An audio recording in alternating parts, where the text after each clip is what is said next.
Today I'll be unboxing my all-time favorite mouse. This is the Steelseries Ikari Laser. It is, as I just said, my all-time favorite mouse, and I have used a lot of mice from the likes of Razer, Microsoft, Steelseries, all of the big gaming companies, Logitech, and this one is just the best as far as I can tell. Now, you might ask me why I am unboxing something that is already my favorite, and I haven't told you this yet, but I already have over a year's experience using this mouse, and the reason is that mine finally gave up the ghost. I've been using it for a long time, and it started acting a little bit weird. It started registering single clicks as a double click. And so, I mean, I talked to Steelseries about it. They said that's a very unusual occurrence. I do believe them, because I've got a fair amount of other Steelseries gear in my house, and I've never had any problems with any of it.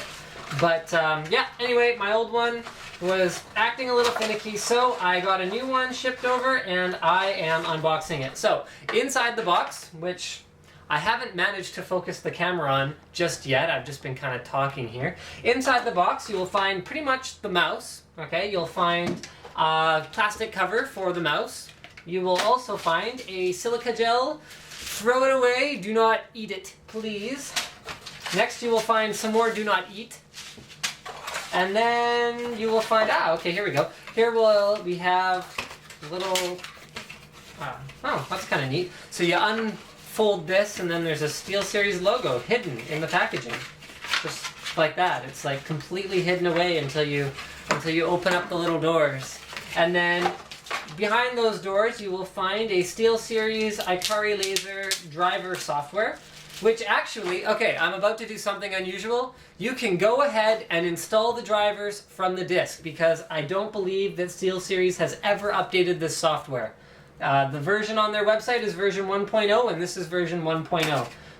If it's still like that. And so I guess it goes to show you, you write a driver well the first time, you never deal with it again. I have a Steelseries sticker. I also have a little Steelseries brochure about their other products, including headsets, keyboards, and mousing surfaces.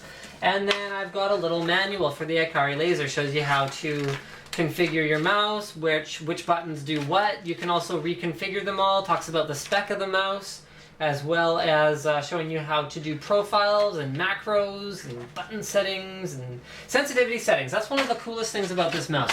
Just like the Xi, which has actually come out to sort of replace the Ikari Laser. I've got a Xi over there, but it's kind of attached to a computer, so it'll be kind of tricky to show it to you. But just like the Xi, the Ikari Laser can be controlled in software to within 1 CPI. Now CPI is, you can think of it as kind of like DPI, but it's actually counts per inch rather than dots per inch. So you can make adjustments, unlike most gaming mice, where you can go, okay, 500, 700, 1200 DPI, those are your levels. You can actually take the Ikari Laser and you can set it to 623 CPI, or you can set it to 624 CPI if 623 is a little too low. Now, I personally find that to be one of the best features of this mouse, and the next best one has got to be that it's driverless.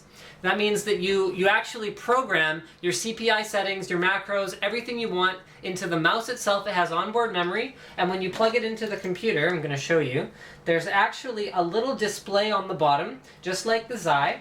Just going to plug that in so I can show you. Ooh, gold-plated USB connector. I should probably mention that. Okay, so there's a little display on the bottom. I'll zoom in so you can see it if I could just find my remote. That shows you which profile you're using. So you can set up a bunch of different profiles, save them on your computer, and then you can just easily check the bottom of the mouse to see which one you're using, and then it just takes all of that profile information, and you do not have to install any drivers on a computer that you use the Ikari Laser on. And let me see, what else should I talk about? Software is really easy to use. You've got a couple of different, oh yeah, you can only adjust it for 2 different DPI or CPI settings. So you press the button on the top, and that light switches to high or low. And then, I found I only needed 2. I needed one for regular use and one for sniping. And then when you've got that, because you can adjust it to such a fine degree, you don't actually need to tinker with it a whole lot. It has back and forward buttons on the side. I'm doing a lot of zooming here, I apologize for that. It has back and forward buttons on this side for your thumb, and I should probably talk a little bit about the shape. It's a fairly light mouse, but this is easily the most ergonomic mouse that I have ever encountered, ever. Because it just melts in your hand, so to speak.